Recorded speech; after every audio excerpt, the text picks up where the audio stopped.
ఈ రోజున నాకు ఇంత పెద్ద అవకాశాన్ని జగనన్న నాకివ్వటం ఇంతకన్నా పెద్ద అదృష్టం నాకు ఇంకా ఏం అవసరం లేదని చెప్పి అనిపిస్తా ఉంది. అదేవిధంగా అన్నా నన్ను అద్దంకి పంపించినప్పుడు ఈ విధంగా ఇక్కడ నాకు సహాయ సహకారం అందిస్తారని చెప్పి నేను కళ్ళ కూడా ఊహించలేదు. సిద్ధం సభని ఇక్కడ అద్దంకి కాన్స్టిట్యూన్సీలో పెడతారని చెప్పి నేనైతే అనుకోలేదు, మా ప్రజలు కూడా అనుకోలేదన్నా. కానీ మా అద్దంకి ప్రజలందరి తరఫున మీరు ఈరోజు ఇక్కడ సిద్ధం సభకు రావటం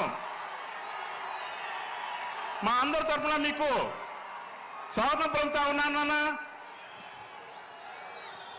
అదేవిధంగా అయితే అన్నా నేను ఇక్కడికి వచ్చే రోజు నన్ను ఇక్కడికి ఎందుకు వెళ్ళమంటున్నారో అర్థం కాలేదన్నా. కానీ వచ్చాను. వచ్చిన తర్వాత ఇక్కడ నాకు ఒక పెద్ద వైఎస్ఆర్ కుటుంబం ఇచ్చారని ఇక్కడ ఈ రోజున నేను ఎక్కడికి వెళ్ళినా ఎవరికి వెళ్ళినా నేను కొత్త ఉన్నాను. ఇక్కడ ఒక అనామకుణ్ణి ఇక్కడికి వచ్చా. కానీ నా పరిస్థితి ఎట్లా ఉందంటే అన్నా, ఏ ఊరు వెళ్ళినా గంట అనుకుంటే 4 గంటలు పడతా ఉందన్నా. ప్రతి ఊర్లో కూడా పల్లెటూరులో కూడా ప్రతి ఇంటికి వచ్చి స్వాగతం పలుకుతా ఉన్నారన్నా. ఇవంతా కూడా జగనన్న చేసినటువంటి అభివృద్ధి కానీ సంక్షేమ పథకాలు కానీ జనంలోకి బాగా చుచ్చుకొని పోయాయన్నా. ఒక అద్దంకి కాన్స్టిట్యూన్సీ లాంటి కాన్స్టిట్యూన్సీలో నన్ను పెట్టి ఈ రోజున నాకు చాలా పెద్ద సంతోషాన్ని ఇచ్చారన్నా. వచ్చే రోజు భయపడ్డాను కానీ బాధపడ్డాను కానీ వచ్చిన తర్వాత మా ప్రజలు కానీ నేను కానీ చాలా సంతోషంగా ఉన్నామన్నా. మీ అందరికీ కూడా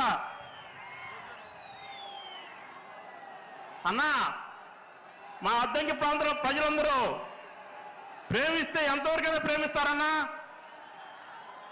అదే బెదిరిస్తే మాత్రం లొంగేవాళ్ళు కాదన్నా. మా ప్రజలకున్న వీక్నెస్ అన్నది. మా ప్రజలందరూ కూడా ఇక్కడ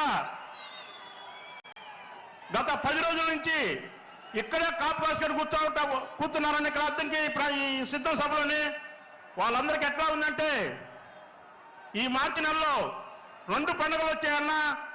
ఒకటి శివరాత్రి అయితే రెండోది ఈ సిద్ధం సభల్లో ఇక్కడ ఇలాంటి పరిస్థితి మాకు కల్పించినందుకు మా అద్దంకి ప్రజలందరి తరఫున కృతజ్ఞతలు తెలుపుతా ఉన్నానన్నా.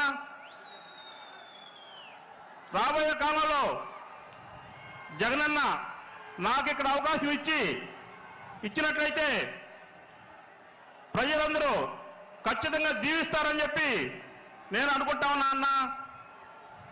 అదేవిధంగా ఇక్కడ చూసినట్లయితే 70 సంవత్సరాల ముసలాలకు కూడా వాళ్ళ ఇంటికి వెళ్ళి ఓటు గురించి మాట్లాడితే నేను జగనన్నకి వేస్తానయ్యా అంటున్నాడు. 70 సంవత్సరాల ముసలాలకు కూడా జగన్ అన్న అంట. అలాంటి పరిస్థితి జగనన్నకి ఈ రోజు ఇక్కడ బ్రాండ్గా తయారైందన్నా. అదేవిధంగా రాష్ట్ర వ్యాప్తంగా కూడా ఉంటుందని చెప్పి నేను తెలియజేసుకుంటూ సెలవు తీసుకుంటా అన్నా. థ్యాంక్స్ అన్నా.